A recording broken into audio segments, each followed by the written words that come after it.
যে এখানে প্রত্যেকটা আপনি কোন কলেজের স্টুডেন্ট? আপনি তো কলেজের স্টুডেন্ট লাগাইছেন, আপনি পড়েন হচ্ছে স্কুলে। হ্যাঁ, আপনি স্কুলে পড়েন, আপনি কলেজের আইডি কার্ড পাইছেন কোথায়? এটা পড়েন, দেখি এটা দেখি দেখি আপনার আইডি কার্ড।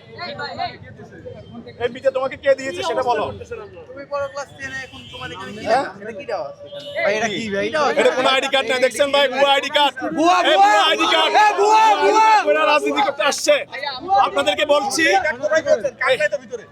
নাম নাই, ভুয়া কার্ড দেখছেন ভাই, ভুয়া কার্ড। এদের আন্দোলন নামাইছে, দেখছেন ভুয়া আইডি কার্ড আমরা ধরেছি, ভুয়া আইডি কার্ড ধরেছে। আপনাদেরকে জানাচ্ছি এই আন্দোলনে অন্য কেউ উস্কানি দিচ্ছে, এটা অন্য কেউ উস্কানি দিচ্ছে। ভুয়া আইডি কার্ড ধরা পড়েছে, আপনাদেরকে ভুয়া আইডি কার্ড ধরা পড়েছে। দেখেন ওনার পরিচয় কি? এই তোমার পরিচয় কি বলো? উনি বলছে উনি ছাত্র শক্তি। তুমি ভুয়া আইডি কার্ড কেন বানিয়েছো বাবা? আঙ্কেল আমি একটু বলি, আমি যাত্রাবাড়ি মেট্রোপলিটন ক্যাম্পাসের স্টুডেন্ট। আপনি ভুয়া আইডি কার্ড, তুমি আমি ভর্তি হয়েছি। এটাকে বলছে ক্যাম্ব্রিয়ানে পড়ো। এখন বলছে ক্যাম্ব্রিয়ান। আন্দোলনে ভুয়া লোকজন ঢুকেছে। আমরা তোমাকে